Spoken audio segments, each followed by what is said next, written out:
Lisons ensemble Éphésiens 6, le verset 12, et nous allons le lire dans la version Louis II. Car nous n'avons pas à lutter contre la chair et le sang, mais contre les dominations, contre les autorités, contre les princes de ce monde de ténèbres, contre les esprits méchants dans les lieux célestes. Amen.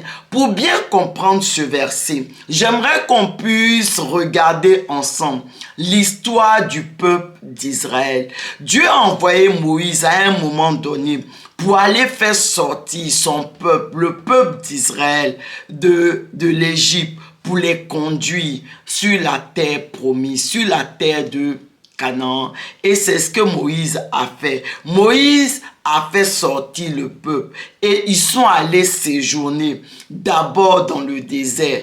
Et dans le désert, Dieu a demandé à Moïse d'envoyer des espions sur la terre promise, la terre de Canaan, pour explorer cette terre de Canaan. Et c'est ce que Moïse a fait. Il a envoyé 12 espions, un espion par tribu, pour aller vraiment explorer cette terre de Canaan. Et donc les espions sont partis et ils ont vu vraiment que la terre de Canaan, cette terre où coule le lait et le miel, comme Dieu a dit qu'elle existait. Ils ont même pris des échantillons de fruits. Les fruits étaient tellement gros qu'il fallait se mettre à plusieurs pour vraiment les transporter. Et le problème qu'ils ont rencontré sur cette terre de Canaan, ce sont les habitants de la terre de Canaan. Parce qu'ils ont vu des habitants, des hommes de grande taille, des géants. Et vraiment, ils ont eu peur. Et à leur retour, dans leur rapport qu'ils vont faire à Moïse et au peuple d'Israël, il y a eu deux clans. Il y a eu 10 espions d'un côté et 2 espions de l'autre côté. Les 10 espions ont dit que vraiment la terre existe, elle est belle. Vraiment, voilà les échantillons de fruits que nous avons ramenés. Mais ils ont dissuadé le peuple d'aller conquérir cette terre de Canaan parce qu'ils disent que les habitants que nous avons rencontrés sont de grande taille, ce sont des géants.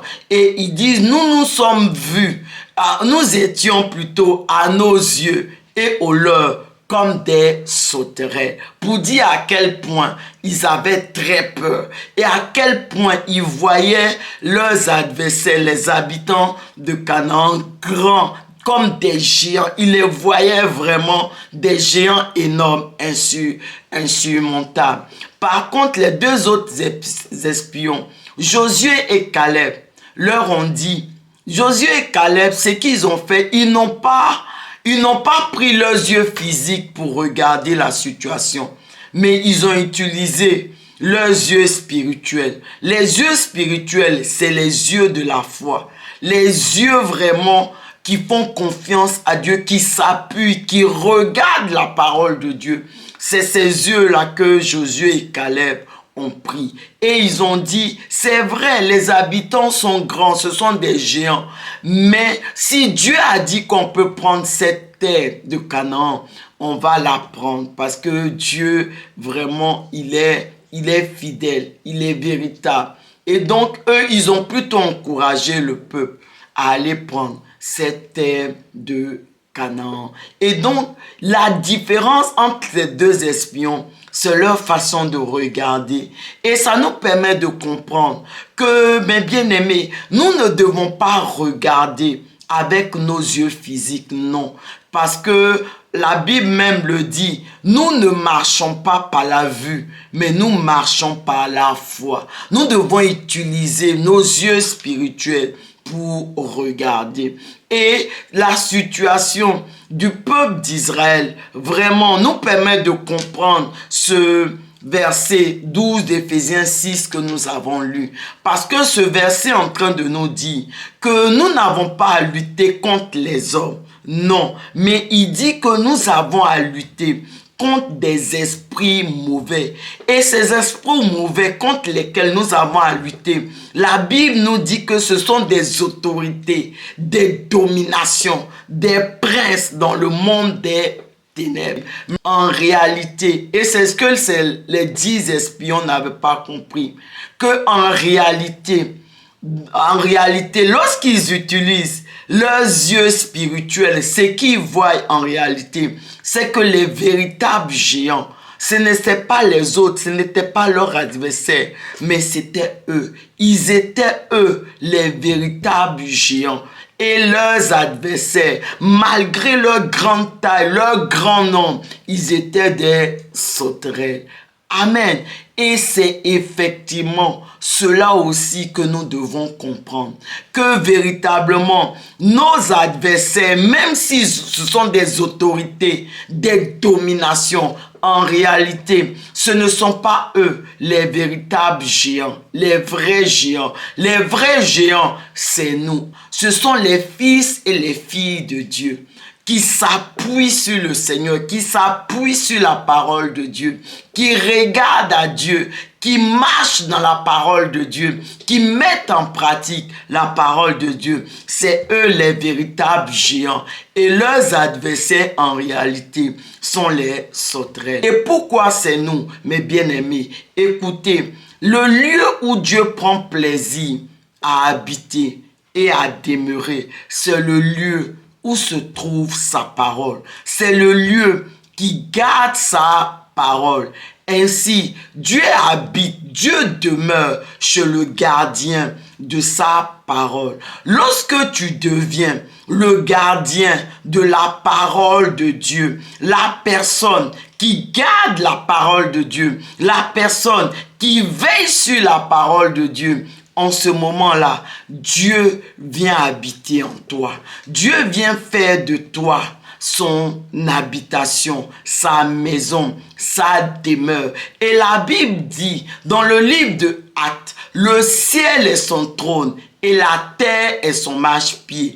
On se rend à quel point le Dieu que nous servons, le Dieu qui vient habiter en nous, est grand. Et parce que notre Dieu, il est grand, il est plus grand que tout, parce qu'il vient habiter en nous, en ce moment-là, nous devenons des géants qui dévorent les autres géants et des géants qui dévorent également toutes les sauterelles. Deviens alors le gardien de la parole de Dieu pour devenir le géant que Dieu dit que tu es et pour terrasser tous tes ennemis et tes adversaires.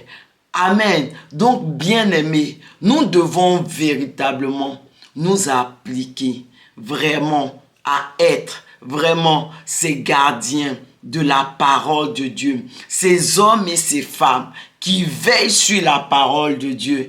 Et lorsque nous allons devenir ces personnes-là, en ce moment-là, nous deviendrons les géants que Dieu dit que nous sommes.